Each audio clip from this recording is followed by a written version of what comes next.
billion gone. Not hacked, not stolen in the night, not slowly drained over years. Gone in 72 hours, in broad daylight, in front of millions of people who watched it happen in real time and couldn't do a single thing to stop it. That's more money than the GDP of 80 countries, erased, while one man sat at a keyboard and watched. But here's what nobody tells you. While your money was disappearing, somebody else was making over $1 billion. A trading firm, a secret deal, a privately negotiated arrangement made a full year before the public collapse that gave them an exit ordinary investor never had. They paid a fine, kept the money, walked away without a single criminal charge. Do Kwon is in prison, 15 years, and he deserves every one of them. But the people who profited from his fraud, still out there. By the end of this, you will not be able to stop thinking about one question. Do Kwon is in prison, so who else was supposed to be?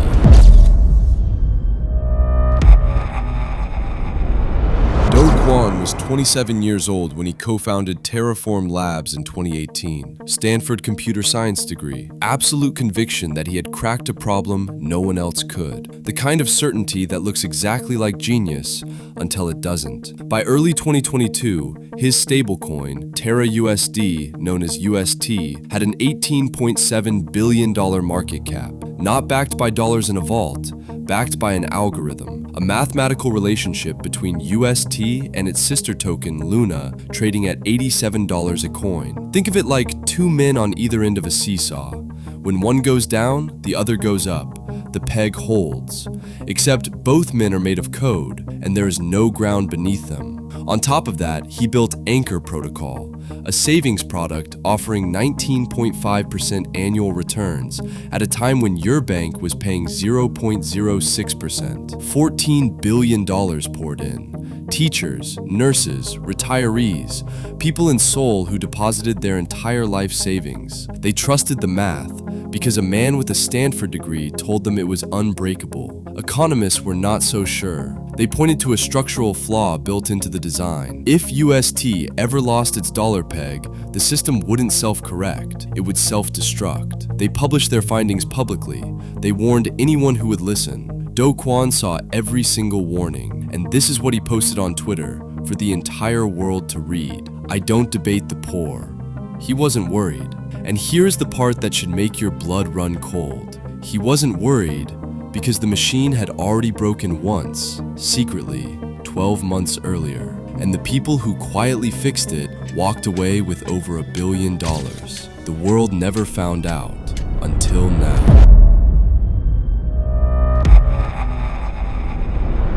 May 2021. A full year before the public collapse, UST quietly slipped below its dollar peg. Terraform Labs needed an emergency rescue that no one could know about. They found one, a firm called Tai Mo Shan Limited, a subsidiary of Jump Trading, secretly agreed to buy hundreds of millions of dollars of UST to restore the peg. In exchange, per the SEC complaint filed in 2023, they received Luna tokens at a steep, privately negotiated discount that was never disclosed to the public. The world saw a stablecoin that had survived a stress test. New money poured in, confidence grew, the seesaw was holding. Per the SEC's own complaint, Jump Trading subsidiary made an estimated $1.28 billion from that arrangement. And when the real collapse came, 12 months later, Jump was already gone. In December 2024, the SEC charged Tai Mo Shan with misleading investors. The settlement? $123 million. No criminal charges, no executives named, no admission of wrongdoing. They made $1.28 billion. They paid back $123 million, less than 10 cents on every dollar, and they kept the rest. May 7th, 2022, UST begins drifting below $1. The defense mechanism activates. To stabilize UST, the system mints new Luna, but more Luna dilutes its price, which destabilizes UST further, which mints more Luna. Remember those two men on the seesaw? One is falling, and the only way to stop him is to throw more weight on the other side. But that pulls the other man down too. There is no floor, there is no break, there is only the loop, accelerating towards zero. Luna's supply explodes from 345 million tokens to over 6.5 trillion in 4 days. Its price collapses from $87 to $0.00005. UST falls to 2 cents. Kwon had one remaining defense. The Luna Foundation guard held 80,394 Bitcoin, worth approximately $2.4 billion.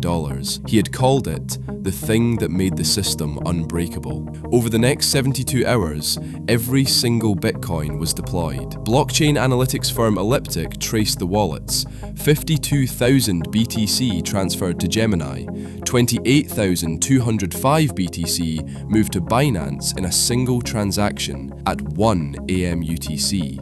After that, the trail goes cold. By May 16th, 313 Bitcoin remained, $2.4 billion gone. The peg broke anyway. In South Korea and Taiwan, people who had converted retirement savings into Luna at $100 watched it go to zero in under a week. National crisis helplines collapsed under call volume. They were not reckless, they were deceived. After the collapse, Do Kwon fled. Singapore, Serbia, Montenegro. In March 2023, police stopped him at Podgorica Airport, carrying a falsified Costa Rican passport. He fought extradition for 21 months. On December 31st, 2024, he landed in the United States. In August 2025, he pleaded guilty.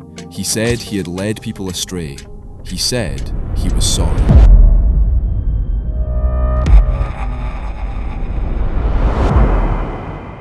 December 11th, 2025. Judge Paul Engelmayer, Southern District of New York. He calls the DOJ's recommended 12 years unreasonably lenient. He calls the defense's request of 5 years utterly unthinkable. He sentences Do Kwon to 15 years, $19 million forfeiture, $80 million civil penalty.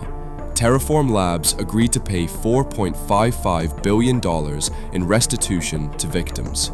Terraform is bankrupt. That money is not coming. The judge calls it a fraud of epic generational scale. Now here is the comparison you came here for. Sam Bankman-Fried stole approximately $11 billion from FTX customers, lied under oath, tampered with witnesses. He received 25 years. Do Kwon destroyed an estimated $40 billion, nearly 4 times the damage. He pleaded guilty, cooperated, apologized. He received 15 years. 10 fewer years than the man who caused a quarter of the harm. The reason? Cooperation reduces sentences under US federal guidelines. Kwon also faces up to 40 additional years in South Korea, a factor Judge Engelmayer explicitly weighed at sentencing. The American system rewards a guilty plea, quantifiably, with a decade of your life. Whether that is justice for the people in Seoul who lost everything, the law does not answer that question. Then there is Daniel Shin, Do Kwon's co-founder. South Korean prosecutors indicted him in April 2023, alleging insiders extracted an estimated $346 million before the crash. Fraud, breach of fiduciary duty, embezzlement. He maintains his innocence.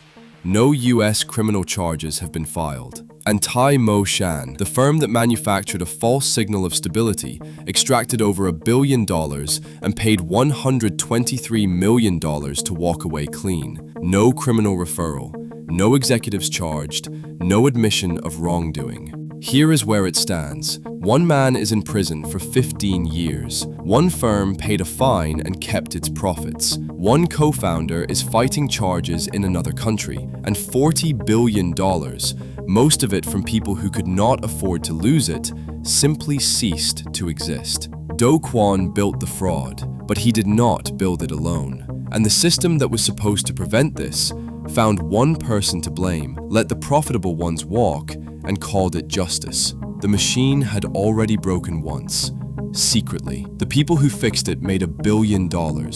When it finally collapsed for real, they paid a fine, kept the profits, and went home. One man got 15 years. The question worth asking, and one that so far has a very different answer, is who else was supposed to be sitting in that courtroom? There is a next name on that list. That video is already coming.